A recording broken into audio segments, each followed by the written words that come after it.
குறைந்த விலை நிறைந்த தரம் தங்கள் தேவைகள் அனைத்தும் ஒரே இடத்தில் ஜெயச்சந்திரன் டெக்ஸ்டைல்ஸ். நீங்கள் விஜய் இன்னொரு எம்ஜிஆர் ஆவதற்கு நான் சூத்திரம் சொல்றேன். இந்த விஜய் பெரிய அளவுக்கு பணம் சம்பாதித்து விட்டார். அவசரமாக நீங்கள் கால் எடுத்து வைத்திருக்கிறீர்கள். எந்த நிலையிலும் 2026 தேர்தலில் நீங்கள் முதல்வர் நாற்காலில் அமர்வதற்கு சாத்தியமே பேசத்து அவருக்கு அந்த வலிமை இருக்குன்னு இல்லை என்று அவருக்கு அந்த வலிமை இல்லை. நீங்கள் என்னமோ தமிழ்நாட்டில் இருக்கக்கூடிய 35 வயதுக்கு உட்பட்ட அத்தனை இளைஞர்களும் விஜய்க்கு பின்னால் நிற்பதாக நீங்கள் ஒரு முடிவுக்கு வரக்கூடாது. ரஜினிகாந்தே ஒரு கட்சி தொடங்குகின்ற போது 3 ஆண்டுகளாக உட்கார்ந்து கொண்டு பேசி எதை எப்படி செய்வது என்றெல்லாம் திட்டமிட்டு போய் காமராஜர் என்கின்ற அவ்வளவு பெரிய ஆளுமை இந்த தேசம் இதுவரை கண்டிராத ஒரு மிக மகத்தான தமிழன், 2 பிரதமர்களை உருவாக்கிய மனிதன், தியாகத்தினுடைய வடிவம், தன்னலமற்ற துறவி, அந்த மனிதனை இந்த எம்ஜிஆருக்கு முன்னால் ஈடுபடாமல் போயிட்டாரே.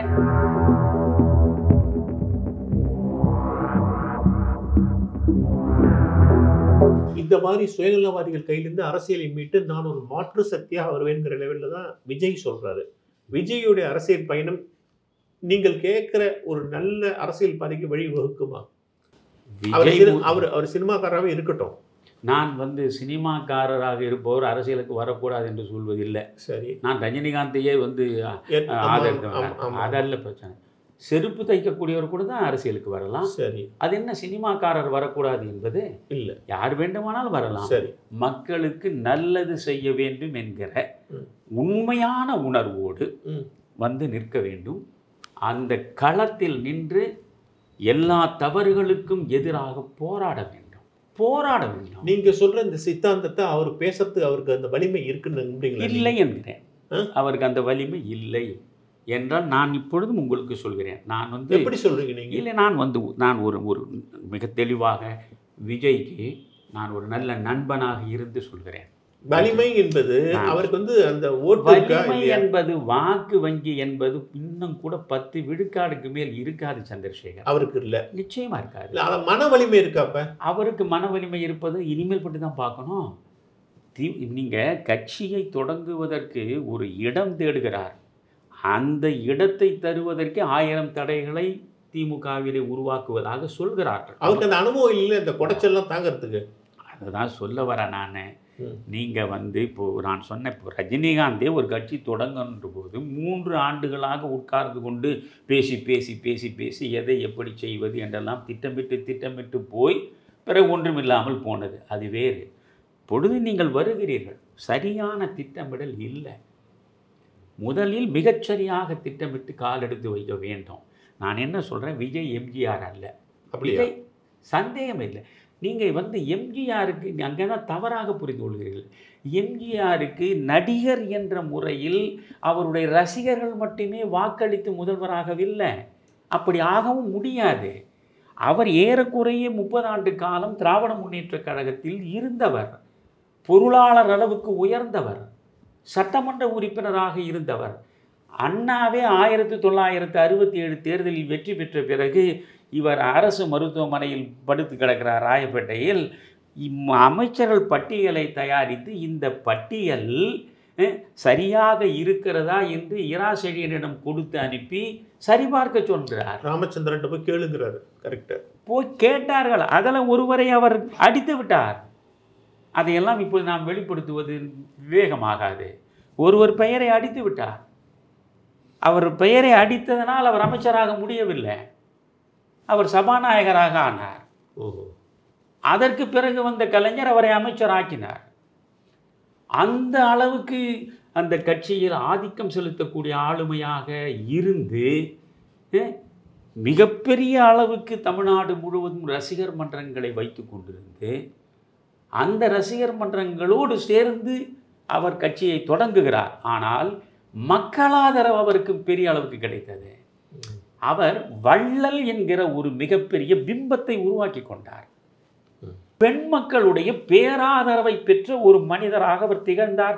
அதனால்தான் காமராஜரே அவருக்கு முன்னால் எடுபட முடியாத ஒரு அவல நிலை வந்தது. அதை திண்டுக்கல் தேர்தலில் நேரடியாக பார்த்தவன் நான். ஸ்தாபன காங்கிரஸ் பரப்புரைக்கு நான் சென்றிருந்த பொழுது NS சித்தன் நின்றார் அங்கே வேட்பாளராக. நேரடியாக பார்த்தேன். ஆக காமராஜர் என்கின்ற அவ்வளவு பெரிய ஆளுமை, இந்த தேசம் இதுவரை கண்டிராத ஒரு மிக மகத்தான தமிழன், 2 பிரதமர்களை உருவாக்கிய மனிதன், தியாகத்தினுடைய வடிவம், தன்னலமற்ற துறவி, அந்த மனிதனை இந்த எம்ஜிஆருக்கு முன்னால் ஈடுபடாமல் போயிட்டாரே. அதற்கு காரணம் என்ன? பெண் மக்கள் அத்துணை பேரும் எம்ஜிஆரை தங்களுடைய பாதுகாவலராக கருதினார்கள். சாதாரண கிராமத்தில் இருக்கின்ற எளிய மக்கள் அத்தனை பேரும் அவரை கொடைவள்ளலாக ஏற்று பரவசப்பட்டார்கள். எனவே வெறும் ரசிகர்கள் அல்ல, ரசிகர்கள் மக்கள் கலந்து உருவாக்கிய பரிணாமத்தில் பிறந்தது தான் அதிமுக ஆட்சி. பட் விஜய்க்கு வந்து மிகப்பெரிய ஒரு இளைஞர்கள் கூட்டம் இருக்கு. அதை வந்து அவர் சரியா வந்து கொண்டு வரணுங்கிறது தான் பிரச்சனை. அங்கே நான் ஒரு சின்ன திருத்தம் சொல்கிறேன். மிகப்பெரிய ரசிகர்கள் கூட்டம் இருக்கு, இளைஞர்கள் கூட்டம். அதை தான் நான் திருத்தம்னு சொல்கிறேன். இளைஞர்கள்ன்றது நீங்கள் ஐடியில் வேலை பார்க்குறவனும் இருப்பான், எல்லாருமே இருப்பான், என்ஜினியரிங் படிப்பான், அப்புறம் MBBS படிப்பான், எல்லாம் இளைஞன் தான். ஆமாம் சொல்கிறேன். ஒரு 35 வயதுக்கு உட்பட்ட இளைஞர்கள் சினிமா பார்க்கிற, சினிமாவில் பார்த்து மயங்குகிற அந்த இளைஞர்கள் என்பவர்கள் ரசிகர்கள். புரிகிறதா? எந்த மயக்கமும் இல்லாமல் யார் படத்தை வேண்டுமானாலும் பொழுதுபோக்குக்காக பார்த்துவிட்டு அத்தோடு மறந்து போகின்றவர்கள் மற்ற இளைஞர்கள். நீங்கள் என்னமோ தமிழ்நாட்டில் இருக்கக்கூடிய 35 வயதுக்கு உட்பட்ட அத்தனை இளைஞர்களும் விஜய்க்கு பின்னால் நிற்பதாக நீங்கள் ஒரு முடிவுக்கு வரக்கூடாது. நம்ம எந்த முடிவும் வர முடியாது. நீங்கள் முடியாது. ரசிகர்கள் இருக்கிறார்கள் அவருக்கு. நான் ஒன்று சொல்கிறேன், நேற்றைய ரஜினிக்கு எந்த அளவுக்கு ரசிகர்களுடைய பலம் இருந்ததோ இன்று அதைவிட கூடுதலாக ரசிகர் பலத்தை பெற்றிருக்கிற முதல் நடிகர் விஜய் தான். நான் என்ன சொல்கிறேன், இதற்கு முன்பு கூட ஒரு நேர்காணல் நான் பரிந்துரை செய்தேன். நான் என்ன சொல்கிறேன், விஜய்க்கு இப்பொழுதுதான் 50 வயதை நெருங்கி இருக்கிறார். ஆயிடுதா? நீங்கள் விஜய் இன்னொரு எம்ஜிஆர் ஆவதற்கு நான் சூத்திரம் சொல்கிறேன். விஜய் இப்பொழுது 50 வயதை நெருங்கி இருக்கிறார். இந்த விஜய் பெரிய அளவுக்கு பணம் சம்பாதித்து விட்டார். இன்றைக்கு ஒரு 200 கோடி இப்பொழுது சமீபத்தில் இந்த படத்துக்கு வாங்கியதாக சொல்கிறார்கள். அதை பற்றிய விவரமெல்லாம் நமக்கு தெரியாது. ஆனால் 200 கோடி வாங்கவில்லை, 100 கோடி என்று கூட வைத்துக் கொள்ளுங்களேன். ஷாருக்கானுக்கு அடுத்து இந்தியாவில் மிக அதிகமான சம்பளத்தை பெறுகிற நடிகர் விஜய் என்று சொல்கிறார். இன்றைக்கும் விஜய் ஒரு 5 ஆண்டுகள் தொடர்ந்து நடித்தால் இதே அந்த மவுஸ் குறையாது அவருக்கு. இந்த ரசிகர் வட்டமும் குறையாது, அவர் மீது இருக்கிற மயக்கமும் விலகாது. அவர் தொடர்ந்து நடிக்கலாம். இன்னும் ஒரு 5 ஆண்டுகள் நடிக்கலாம். 55 வயது வரை நடிக்கலாம். நான் என்ன சொல்கிறேன், எம்ஜிஆருக்கு ஒரு வள்ளல் என்கிற பிம்பம் கிடைத்தது அல்லவா? நீங்கள் இப்பொழுது போதுமான அளவு சம்பாதித்து விட்டீர்கள். இன்னும் ஒரு 10 தலைமுறைக்கு வேண்டிய அளவுக்கு நீங்கள் சம்பாதித்து விட்டீர்கள், போதும். இனி நீங்கள் என்ன செய்யலாம்? நீங்கள் இந்த தமிழ்நாட்டை ஆள வேண்டும் என்று நினைக்கிறீர்கள், நல்லாட்சியை தர வேண்டும் என்று நினைக்கிறீர்கள், ஊழலற்ற நிர்வாகத்தை உருவாக்க வேண்டும் என்று நினைக்கிறீர்கள். அப்படியே நான் ஒத்துக்கிறேன். இதெல்லாம் நடக்குமா என்பதல்ல, ஒத்துக்கிறேன். ஆனால் இதை செய்வதற்கு முன்பு நீங்கள் என்ன செய்யணும்? இன்னும் ஒரு 5 ஆண்டுகள் நான் நடிப்பேன், ஒரு ஆண்டுக்கு 2 படம் நடிப்பேன், 100 கோடி தான் வாங்குறேன்னு வச்சா 200 கோடி வர்றது. 200 கோடி ஒரு படத்தில் வந்தால் அதில் வரியெல்லாம் போய் 100 கோடி தான் என் கையில் நிற்குதுன்னா, இந்த 100 கோடி ஒரு பைசா கூட நான் வீட்டுக்கு எடுத்துக்க மாட்டேன். அந்த 100 கோடியை ஏழை எளிய மக்கள், வாழ்வாதாரமே இல்லாமல் சாலை ஓரங்களில் கிடக்கக்கூடிய மக்கள், கல்வி வசதியை பெற முடியாத எளிய மக்கள், மருத்துவ வசதியை பெற முடியாமல் இருக்கக்கூடிய நோயுற்ற மக்கள் என்று பார்த்து பார்த்து பார்த்து அந்த பணத்தை நான் செலவழிப்பேன். ஒரு 5 ஆண்டுகள் முழுமையாக என்னுடைய ஊதியம் முழுவதையும் இந்த தமிழ்நாட்டில் இருக்கிற ஏழை எளிய மக்களுக்கு அள்ளி அள்ளி வழங்கி நல்ல திட்டங்களின் அடிப்படையில் அவர்கள் வாழ்வாதாரத்தை மேம்படுத்தி நான் உண்மையிலேயே மக்கள் சார்ந்த மனிதன் என்பதை நிரூபித்து அந்த பிம்பத்தோடு நீங்கள் 55 வயதுக்கு பின்பு வந்தால் நிச்சயமாக உங்களுக்கு ஒரு எதிர்காலம் உண்டு. இது நீங்கள் எல்லா வகையிலும் அவசரப்பட்டு விட்டீர்கள். அவசரமாக நீங்கள் காலெடுத்து வைத்திருக்கிறீர்கள். எந்த நிலையிலும் 2026 தேர்தலில் நீங்கள் முதல்வர் நாற்காலில் அமர்வதற்கு சாத்தியமே கிடையாது. அப்படி என்றால் 2031 வர முடியுமா? முடியலாம். 2026 ஒரு விஜயகாந்த் மாதிரி ஒரு எதிர்க்கட்சி தலைவர் அளவுக்கு கூட நீங்கள் வருவதாக வைத்துக் கொள்ளுங்கள். அப்புறம் இன்னொரு 5 ஆண்டு காலம் தேவைப்படுகிறது அல்லவா? அப்படி என்றால் நீங்கள் நடித்து கொண்டே அரசியலில் வரலாம், அப்படி கூட செஞ்சுருக்கலாம். நான் அரசியலில் வந்துட்டேன், ஆனால் எம்ஜிஆர் தான் முதல்வர் நாற்காலில் உட்காருவதற்கு முன்பு வரை நடித்தாரே. அப்படி நான் நடித்து கொண்டே இருந்து வரக்கூடிய பணம் முழுவதையும் மக்களுக்காகவே செலவழித்து அதற்கு பிறகு இன்னும் 31 நான் என்னுடைய எல்லையாக வைத்துக்கொண்டு நான் புறப்படுகிறேன் என்று சொன்னால் அதுதான் உண்மையான விஜயினுடைய வெற்றிக்கான அடித்தளமாக இருக்கும். இது என்னுடைய அபிப்பிராயம். இப்பொழுது அவர் வேகமாக வருகிறார். யாரோ சிலர் தூண்டி விடுகிறார்கள், யாரோ சிலர் அவருக்கு ஆசையை உருவாக்குகிறார்கள். இப்பொழுது அவருக்கு பொதுவாகவே என்ன, பணம் இருக்கிறது, புகழ் இருக்கிறது, மக்கள் ஆதரவு இருக்கிறது, போட்டு பார்த்துருவோம், பெரிய ரசிகர் பட்டாளம் இருக்கிறது. ஆனால் அதிகாரம் இல்லையே. ஒரு கலெக்டர் நான் போனால் எனக்கு எழுந்து நின்று அவன் சல்யூட் அடிப்பானா?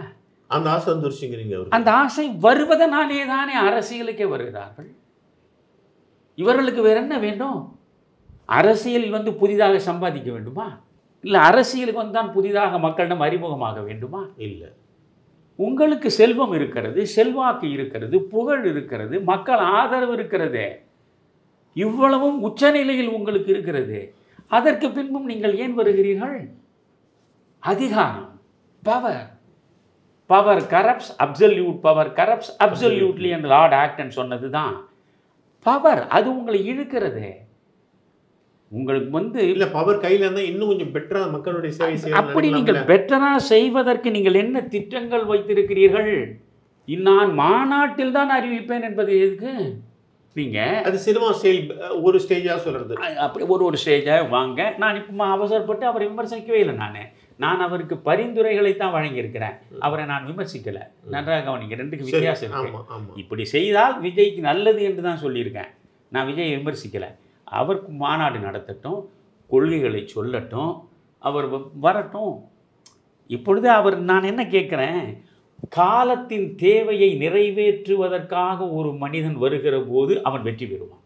சரி, இந்த பேட்டியை பார்த்துட்டு விஜய் ஆஃபீஸ்லேருந்து ஃபோன் உங்கள்கிட்ட கொஞ்சம் சில விஷயங்கள் பேசணும்னா நீங்கள் போவீங்களா? சஜஷன் கொடுப்பீங்களா? நான் ஒன்றை மட்டும் சொல்கிறேன். இப்பொழுது சொல்லியிருக்கேன்ல, இதுதான் சஜஷன். இந்த சஜஷன் இந்த வாவ் தமிழா மூலமாக அவருக்கு போய் சேரட்டும். இதில் சில டீட்டெயில்ஸ்லாம் உங்கள்கிட்ட பேசணும் பர்சனலாக. சார், நான் 55 ஆண்டு காலம் அரசியலில் இருப்பவன், எல்லா விதமான அரசியல் மேடு பள்ளங்களையும் சந்தித்தவன், தமிழ்நாட்டில் உள்ள அத்தனை அரசியல் தலைவர்களுடைய அகமும் புறமும் அறிந்தவன். எந்த பிரச்சனையும் எனக்கு இல்லை. இறைவன் எனக்கு எல்லாவற்றையும் கொடுத்துருக்கான். ஆனால் என்னுடைய நேர்மையும் என்னுடைய ஒழுக்கமும் என்னுடைய சத்தியம் சார்ந்த தவ வாழ்க்கையும் தான் என்னை சாதாரண தமிழறிவு மனிதனாக உட்கார வைத்திருக்கிறது. அதையெல்லாம் விட்டு விட்டு பெரிய மனிதனாக ஆவது என்ற ஆசை எனக்கு இல்லை. நீங்கள் ஆகணும் சார், உங்களுடைய முதல் அனுபவம் சரியில்லைங்கிறதுனால எல்லா வேண்டான்றேன். ஐயா, அதாவது நீங்கள் சோ ஒரு முறை சொன்னதை உங்களுக்கு நான் சொல்கிறேன். சொல்லுங்கள். அதாவது முட்டாளுக்கும் பரம முட்டாளுக்கும் என்ன வித்தியாசம்னு கேட்டேன். ஆனால் சோவோடு மிக நெருங்கி பழகினோம் பல காலம், அதனால் சொல்கிறேன். A fool knows from his own experience, whereas a wise knows from others experience. ஒரு விவேகி அறிவாளி அடுத்தவன் அனுபவத்திலிருந்து தான் அவன் வீழ்ச்சிப்பான். அடடே, அவனுக்கு இப்போ அந்த இடத்துக்கு போய் இப்படிப்பட்ட மோசமான அனுபவம் கிடைச்சிருக்கு, அந்த இடத்துக்கு நம்ம போகக்கூடாதுன்னு அவன் நினைப்பான். ஆனால் முட்டாள் அனுபவித்து தான் அறிவான். நெருப்பு சுடும் என்பதை மற்றவன் சுட்டு கொண்டதை பார்த்து தான் நெருப்பிலிருந்து விலகி நிற்பது என்பது அறிவு.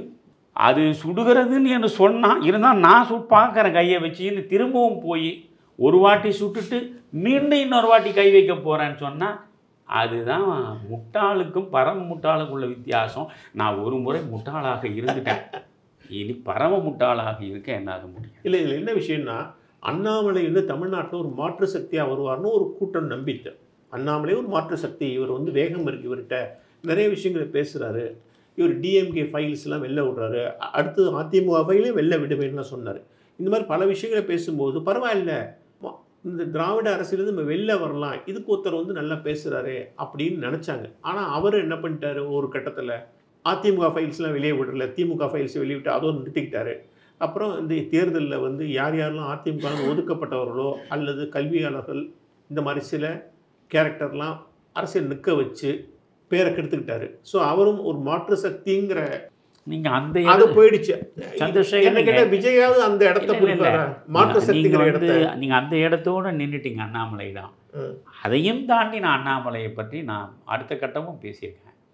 நீங்க தமிழறிவு தர்பாரில் போய் பாருங்க, அண்ணாமலையை பற்றி நான் சொன்னேன். இஃப் ஐ வேர் அண்ணாமலை, நீங்க வந்து திமுக டிஎம்கே ஃபைல்ஸை வெளியிடுறீங்க, திமுகவை மிக கடுமையாக விமர்சிக்கிறீங்க, திமுகவென்ற கட்சியை கடுமையாக விமர்சிக்கிறீங்க, திமுக ஆட்சியை கடுமையாக விமர்சிக்கிறீங்க, ஸ்டாலின் முதல்வராக இருப்பதை நீங்கள் கடுமையாக விமர்சிக்கிறீங்க.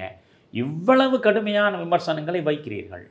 அதிமுகவின் மீது அந்த அளவுக்கு விமர்சனம் வைக்கவில்லை என்றால் அதற்கான அர்த்தம் புரிகிறது. ஆளும் கட்சி எதுவோ அதற்கு எதிராகத்தான் கடுமையான விமர்சனங்களை வைக்க முடியும். அதனால் நீங்கள் திமுகவை குறிப்பார்த்து வைத்தீர்கள், எல்லாம் சரி. அதனால் மக்கள் நினைத்தார்கள் நீங்கள் மாற்று அரசியலை தரப்போகிற மனிதர் என்று.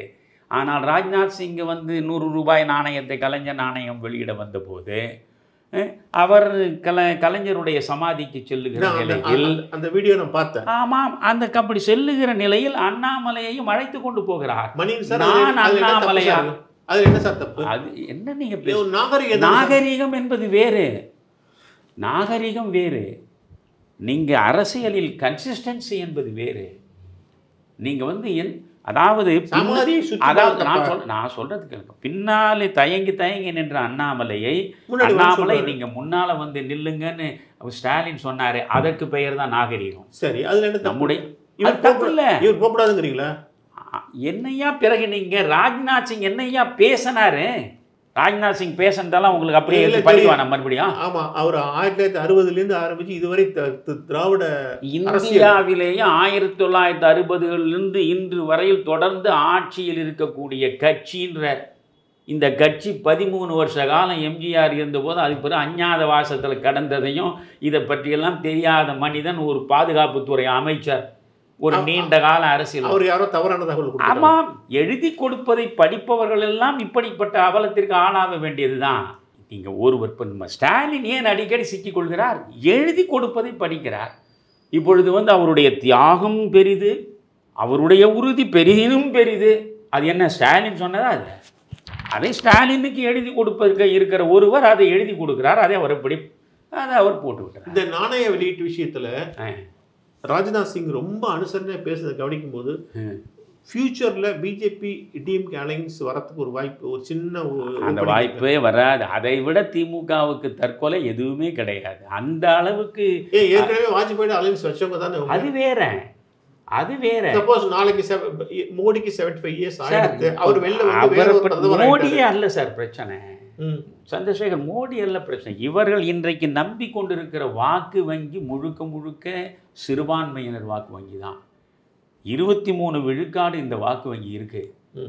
புரியுதா உங்களுக்கு? இந்த வாக்கு வங்கியை இழந்து விட்டால் திமுக இல்லை, அது ஆட்சியை பற்றி கனவே காண முடியாது. இப்போவே நீங்கள் 2-3 விழுக்காடு வித்தியாசத்தில் தான் அதிமுகவை கடந்து நீங்கள் ஆட்சி எல்லைக்கு வர முடியுது பல கட்சி கூட்டணியில்.